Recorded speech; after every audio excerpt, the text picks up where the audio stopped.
Olá, alunos.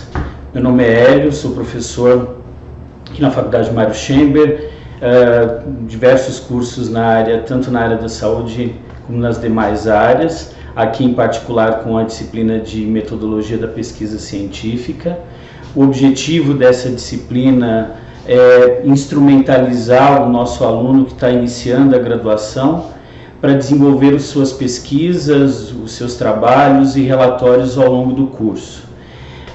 O curso ele vai ser ministrado na modalidade EAD, o que facilita também todo o estudo, principalmente porque o aluno tem a possibilidade de acessar aquelas aulas, assistir essas aulas, quantas vezes quiser, no momento que tiver maior disponibilidade ou dúvida, principalmente quando for elaborar os seus trabalhos ou desenvolver algum tipo de pesquisa. É fundamental entender que é uma disciplina que ajuda a padronizar uma série de atividades que são desenvolvidas pelos alunos ao longo do curso e também acaba auxiliando, se o aluno já acaba se disciplinando para desenvolver os seus trabalhos sempre num formato padrão, etc., acaba disciplinando este aluno, que facilita bastante também a execução ou a realização do trabalho de conclusão de curso para aqueles cursos onde há obrigatoriedade. É claro que quando nós falamos em metodologia da pesquisa científica, há sempre uma tendência a pensar simplesmente em regras que eu preciso aplicar, mas quando nós pensamos em metodologia da pesquisa é muito mais do que isso. É um entendimento de onde vem e como se faz ciência, para onde nós estamos caminhando, não só nos registros dessas pesquisas e na elaboração desses trabalhos, mas sobretudo no pensamento científico latente que nós temos hoje. E aí, quando nós pensamos em pesquisa, a gente sempre tem que pensar que o resultado, o produto dessas pesquisas é a possibilidade de se gerar conhecimento, ou reforçar um conhecimento, uma teoria, ou sustentar uma teoria que já existe, reforçando, ou gerar um novo conhecimento que possa ser aplicado como algo inédito e que, obviamente, pode transformar determinados segmentos ou atividades da sociedade. E aí a pergunta, pensando num aluno que está iniciando seus estudos em ensino superior, começando a desenvolver um raciocínio científico, a pergunta sempre é, quando nós pensamos em ciência, ciência tem por objetivo gerar conhecimento ou sustentá-lo. Mas o que seria conhecimento? Então o conhecimento ele sempre caminha numa dualidade entre o sujeito que conhece e o objeto que é conhecido. E para que nós consigamos fazer este link entre o sujeito, o indivíduo que está ali pesquisando e o objeto que é pesquisado, algumas formas de conhecimento são utilizadas e sustentadas por meio desta trilha até se gerar um novo conhecimento, seja qual for a forma de obtê-lo, para que a partir daí determinada situação ou seja refutada ou seja consolidada. Eu vou, ao longo aqui da minha explanação, vou falar de 4 tipos de conhecimento que são os mais frequentes, os mais importantes, não que sejam só estes, mas são aqueles que vão nos ajudar a compreender a ciência como está estruturada hoje e até como as pessoas, de um modo geral, pensam em ciência ou até em algumas condições do dia a dia. Então, basicamente, esses 4 tipos de conhecimento, eles se baseiam no que a gente chama de conhecimento empírico, que ele surge a partir da observação, mesmo daquele sujeito mais leigo sobre determinado assunto, e aí é a observação humana nos fenômenos que o cercam, que cercam aquele sujeito, é que vai contribuir para o surgimento desse conhecimento chamado de conhecimento empírico. Já o conhecimento religioso, que é baseado nas crenças e os dogmas das religiões que as pessoas seguem, acabam também contribuindo, enfim, para o esclarecimento, o entendimento de alguns aspectos mais relacionados, obviamente, à fé. E o conhecimento filosófico, que é baseado em reflexões do homem sobre todas as questões imateriais e subjetivas, muitas delas relacionadas ao comportamento. Tanto é que a própria psicologia, ela surge, né, tem como sua base filosófica a própria filosofia. E já o conhecimento científico, que usa a lógica de pensamento com pensamento crítico para resolver problemas, seja do cotidiano ou problemas mais complexos de uma determinada sociedade. E aí, quando nós pensamos em conhecimento científico, é lógico que fica muito mais fácil, até por ser da área da saúde, pensar nos aspectos que cercam a pesquisa científica voltada para a área médica, que é baseada essencialmente em evidências. Evidências essas que, para serem consideradas teorias ou para serem adotadas como métodos, elas precisam ser comprovadas por métodos que tenham rigor científico, até porque boa parte disto que é descoberto, do conhecimento que é gerado, ele acaba sendo aplicado no tratamento de pessoas, animais ou intervenções que vão gerar algum impacto para a saúde, seja humana ou animal. Vamos falar um pouco mais aprofundado sobre esses tipos de conhecimento. Conhecimento empírico, também é chamado de conhecimento popular ou senso comum, ele vai surgir, como eu já havia dito, a partir da observação humana de todos os fenômenos que o cerca. Mas aqui não há nenhum tipo de preocupação em relação à comprovação ou exatidão deste pensamento ou deste conhecimento. E boa parte das vezes ele é simplesmente replicado, ou seja, uma pessoa entendeu daquele jeito, ele replica daquele jeito, às vezes até adicionando alguma coisa àquele conhecimento. E isso às vezes vai se difundindo ao longo da história.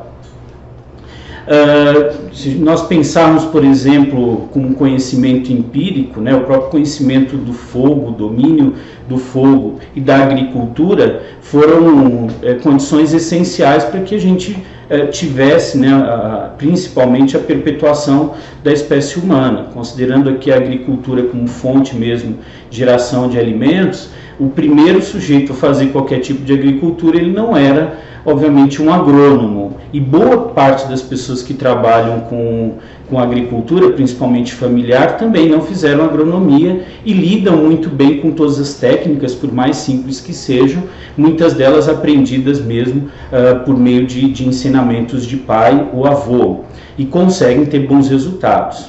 É claro que, por não haver necessidade de comprovação, exatidão e muitas dessas informações serem simplesmente replicadas, o que nós nos deparamos muitas vezes são com alguns tipos de conhecimentos baseados no empirismo, que acabam virando superstição, como, por exemplo, o sujeito que olha para um dia chuvoso, chamado dia de São José, e entende que o ano inteiro será chuvoso porque naquele dia em particular choveu. A história de que, por exemplo, se o sujeito comer manga e tomar leite, ele vai morrer. Tomar banho após uma refeição pode causar morte. Quer dizer, essas teorias, né, ou alguns tipos de informação que vai se propagando, ou alguns tipos de superstição, como é o caso que vão se propagando, também acabam desqualificando de alguma forma alguns tipos de conhecimento empírico. E aí essas superstições, viram, né, essa condição mesmo aí, como a imagem mostra, um gato preto e uma escada, se isso for numa sexta-feira 13, o sujeito ou passar por baixo de uma escada ou encontrar um gato preto, seria sinônimo de azar. Se por coincidência acontecer alguma coisa, e pode acontecer, né, a probabilidade não é pequena, óbvio que aquele sujeito vai passar a associar a condição de ter passado embaixo de uma escada ou encontrado com um gato preto, e aí ele ter, por exemplo, tido qualquer tipo de inconveniente ou prejuízo ao longo daquele dia. Mas eu costumo dizer que a probabilidade às vezes não deixa mentir. Se eu encontrar com um gato preto, isso significar risco de cair num posto do metrô, mas eu estou no meio do sertão do Agreste, a chance é zero. Então o problema não é o gato preto, é não ter um posto do metrô naquela região. Enfim, então a superstição tem as suas questões que acabam também impactando positivamente, porque reforçam até a fé, enfim, entendimento de algumas pessoas, ou também podem ser muito negativas porque podem tolir. Então, a superstição por si só, ela tem que ser olhada sempre com muito cuidado. Então o equilíbrio, mesmo no conhecimento empírico, entre a razão e a emoção é fundamental até para que o sujeito não fique alienado ao ver determinada informação e achar e assumir aquilo como verdade absoluta, por mais que aquilo tenha se propague, né, como conhecimento empírico e de senso comum ao longo de décadas ou séculos. Já o conhecimento filosófico, ele é baseado na reflexão e construção de conceitos, ideias, ou a partir do uso do raciocínio, principalmente em busca do saber. E essa busca do saber, ela é sempre pautada pelo entendimento de que não se sabe nada, e por isso há necessidade sempre de se buscar mais. Então o conhecimento filosófico, ele surge a partir principalmente da capacidade do ser humano de refletir, principalmente sobre as questões que são mais subjetivas, que não são tangíveis, que são imateriais e que, sobretudo, as pessoas têm dificuldade de explicar pela simples observação. Então, seja o comportamento expresso, seja como um determinado fenômeno da natureza ocorre, se o sujeito, ele obviamente não conhece ou entende que não sabe sobre aquele fenômeno e desconhece a sua natureza, quando ele começa a observar, quando ele começa a tentar ali descrever e pensar a respeito, ele em tese estaria filosofando. É claro que é uma situação que você não precisa simplesmente comprovar. O sujeito, uma vez que ele acredita naquilo, ele acreditou. Então, dependendo da situação, no campo, né, simplesmente filosófico, o conhecimento, às vezes, ele também, pensando na necessidade de comprovação, acaba ficando bastante limitado. E aí, o conceito, né, filosofia como ciência central, ela acaba subsidiando muito do conhecimento geral, da reflexão, dos aspectos culturais, principalmente daquela sociedade ou do tempo em questão, das formas de pensar e alguns outros aspectos que, obviamente, no conjunto vão contribuir para o desenvolvimento do conhecimento na área filosófica. Já o conhecimento teológico ou religioso, ele é baseado na fé ou na crença religiosa. E aí, o objeto aqui central, né, do conhecimento é baseado principalmente na existência de um Deus que criou o mundo, principalmente na cultura ocidental, que é monoteísta, ou politeísta nas culturas orientais, que tem um ser supremo e que geralmente convive em harmonia, né, com as pessoas ou com os seres humanos ali que foram criados a partir da sua vontade e que são em tese ou existem a partir também da sua vontade ou dos seus desígnios. Geralmente é um conhecimento baseado principalmente em escrituras ou livros que foram escritos há muitos e muitos anos atrás, como é o caso da Bíblia. E aí todo o conhecimento, ou em tese informação que está ali, é tido como verdade absoluta. E muitas vezes não é questionada, e qualquer tipo de situação que fuja, em tese, as informações que ali estão contidas, o sujeito estaria incorrendo em algum erro e, consequentemente, como muitas dessas escrituras prevêem, também tem um tipo de punição. É claro, quando nós falamos de crença ou de fé, é um tipo de sentimento que você não ensina. A religião é um ato de fé, então é impossível às vezes você ensinar. Simplesmente você pode, no nosso caso, né, numa instituição de ensino, contar as histórias das religiões para que a partir das experiências e também de algumas características, tanto culturais, familiares, etc., o sujeito assuma e adote uma ou outra como sendo a sua religião e confesse a sua fé. É claro que aqui não tem nada de científico, então não há necessidade de comprovação. E tudo aquilo que cientificamente não se explica, se coloca no campo do sobrenatural, boa parte das vezes se tenta explicar a partir da teologia ou a partir, no caso aqui, do conhecimento religioso, tentando explicar determinados fenômenos que às vezes a ciência não consegue explicar, muito mais baseado no aspecto da fé do que qualquer outro tipo de conhecimento. Então aqui um Deus, né, criador, e aí a harmonia com os seres criados por ele. Já o conhecimento científico, ele está relacionado à lógica de pensamento crítico e analítico, que busca explicar os fenômenos ou busca também soluções para determinados problemas, baseado em métodos rigorosos que possam ser reproduzidos e que, uma vez reproduzidos, lógico, consolidam aquela teoria ou aquele conhecimento que foi gerado a partir daquela experimentação, e aquela teoria ela vai existir e vai perdurar desde que eu não tenha o surgimento de uma outra informação que a contrarie. Por isso que é também um conhecimento que a gente considera como falível, porque a partir do momento que se prova algo contrário, aquela teoria anterior acaba caindo por terra.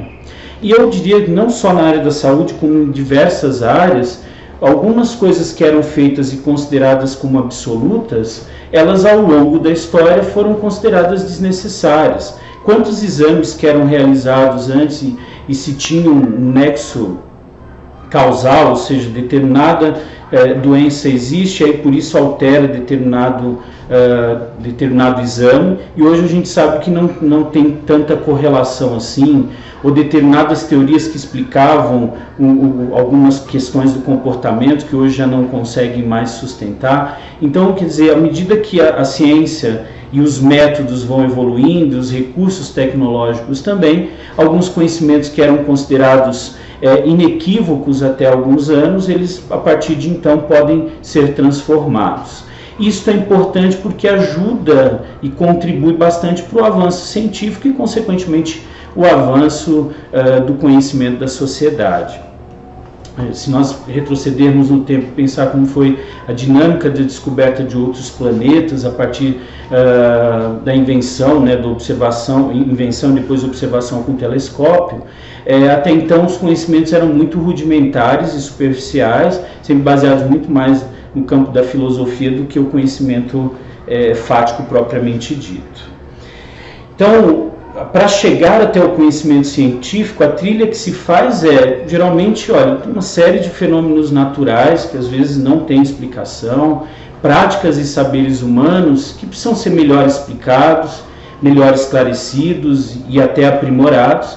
E aí, quando o conhecimento científico é aplicado a essas questões, por meio, seja da organização daquela informação, do registro daquela informação, que embora seja simplesmente uma observação empírica, depois a análise dessas informações para buscar as possíveis correlações, para daí ter algumas conclusões e entender se de fato há uma evidência clara de que, por exemplo, tomar um determinado chá melhora de fato a hipertensão do sujeito, faz com que ele durma mais, ou se eu fizer a pergunta de determinado jeito eu vou conseguir obter mais informações de quem eu estou entrevistando, ou, por exemplo, uma característica de consumo de um sujeito que às vezes não quer me revelar, mas dependendo do tipo de estratégia que eu adote, eu posso extrair essa informação dele. Então, quando nós saímos daquele conhecimento empírico, que as pessoas simplesmente observam, não conseguem explicar, mas entendem que ali tem alguma relação, ou que determinada situação, por exemplo, acaba contribuindo para outra, e vamos para o campo científico, ali, neste momento, nós temos que conseguir comprovar. É claro que aqui a exigência é um pouco maior, então eu tenho que ter principalmente métodos que me permitam comprovar aquilo. Então eu vou citar um exemplo. Uma pessoa com 40 anos como eu, obviamente quando olha para o céu e observa o comportamento das nuvens, etc., já entende mais ou menos se há possibilidade de chover ou não, embora nunca tenha feito meteorologia. É claro que o meteorologista, diferente do sujeito com a sua observação empírica, ele leva em consideração a velocidade do vento, qual é o sentido, como está a organização daquelas nuvens e etc., para entender se aquilo será simplesmente uma garoa ou se será, por exemplo, um temporal. Só que aí baseado numa série de estudos e cálculos já pré-estabelecidos para buscar correlação entre o tipo de nuvem, velocidade do vento e a direção do vento, para entender se de fato qual será o tipo de chuva que vai ser expressa ali. É muito diferente do empirismo. Então, se eu olho para o céu e falo, olha, vai chover, vai fazer sol, vai nevar, de todas as possibilidades climáticas que existem, uma delas vai acontecer. Isso não quer dizer que eu sabia simplesmente observando o céu. Aí eu só estou dando todas as possibilidades que podem existir.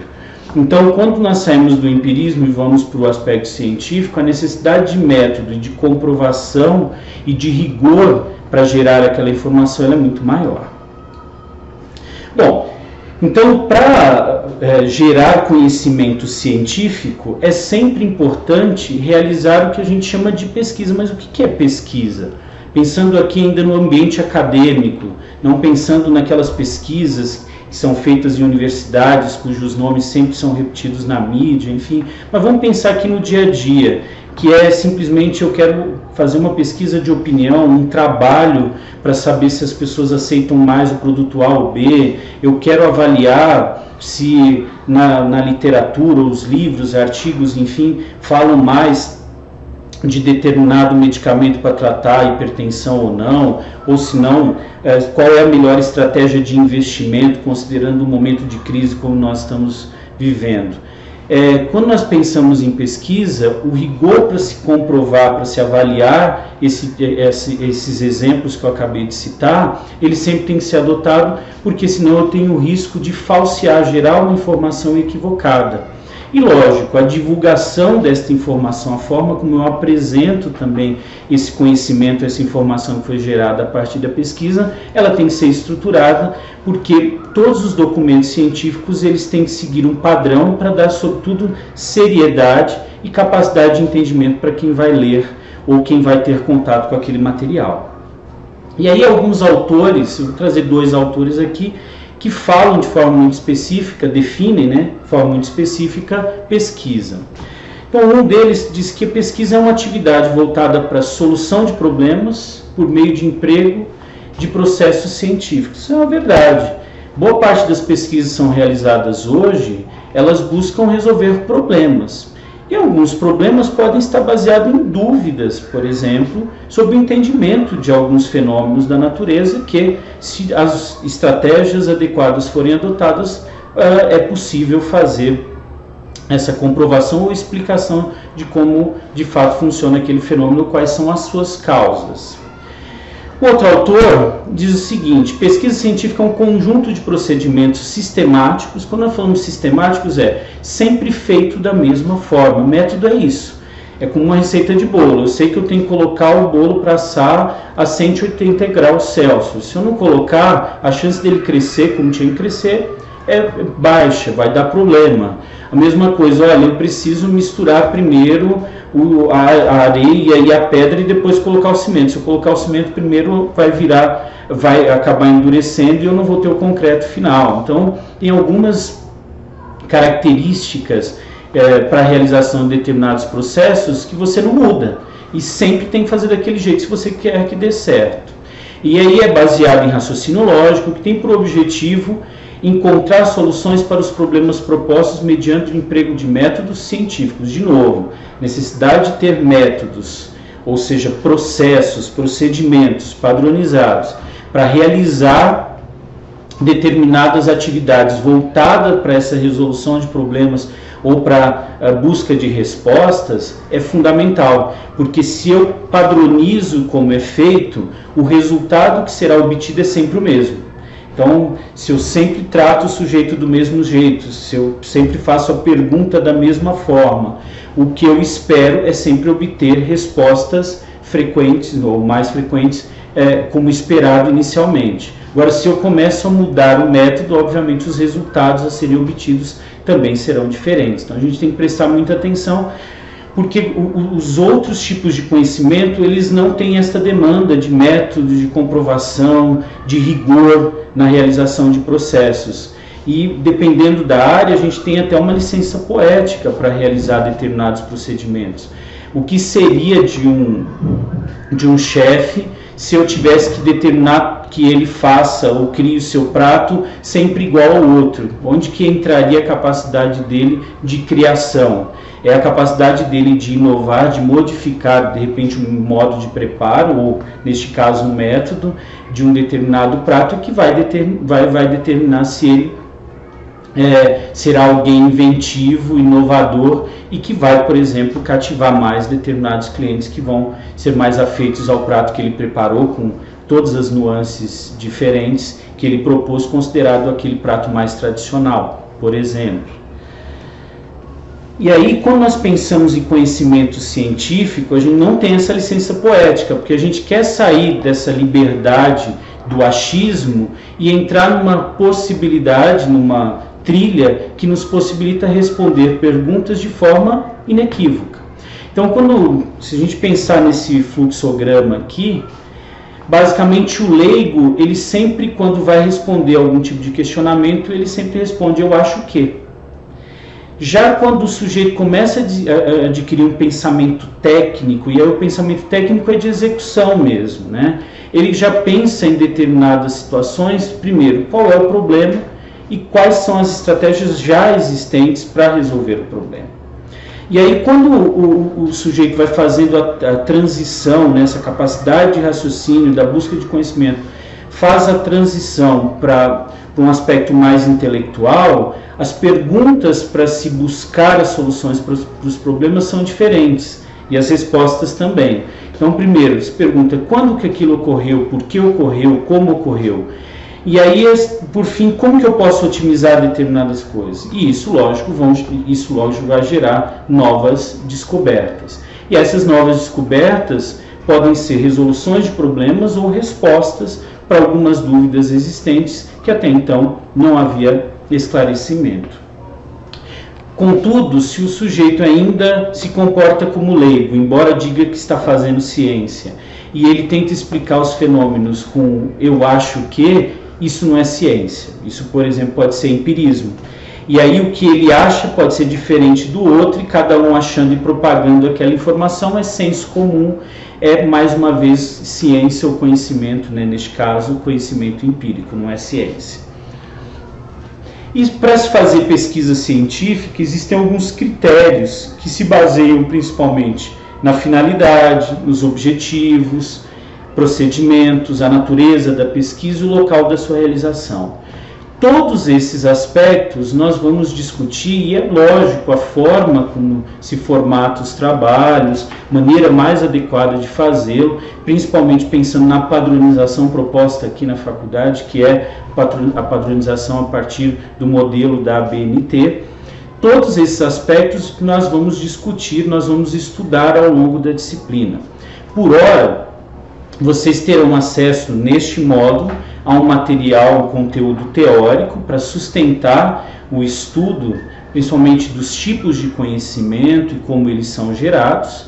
E aí, havendo alguma dúvida no momento da leitura, vocês retornam para a aula, podem assistir, e acho que a facilidade, sobretudo, do material disponível na plataforma de ensino à distância é essa, é poder revisitar em todo momento que se quiser o material ali postado, tirar as suas dúvidas, e aí não deixe qualquer dúvida que tiver sobre o desenvolvimento da disciplina, acesse, né, a comunicação com o professor, vem uma mensagem para mim e eu rapidamente respondo para vocês. Logo após o período de estudo deste módulo, será proposta uma atividade que também valerá nota, ajudará neste caso a compor a parte da avaliação diversificada 1, então não deixem de acessar, não deixem de assistir a aula, e depois, quando for proposto algum tipo de atividade, sempre se atentem ao tempo da sua realização para não perder os prazos, porque a perda do prazo pode impactar na nota que você irá obter. No mais, estarei à disposição, logo mais postaremos novos vídeos, e eu peço a vocês que tenham bastante disciplina no desenvolvimento dessa disciplina que nós estamos iniciando agora, porque com o comprometimento, a chance não só do aprendizado, da aprendizagem, como também do êxito da nota, ela é grande. Eu agradeço a vocês e não deixem de acessar o material teórico que está sendo proposto. Até a próxima.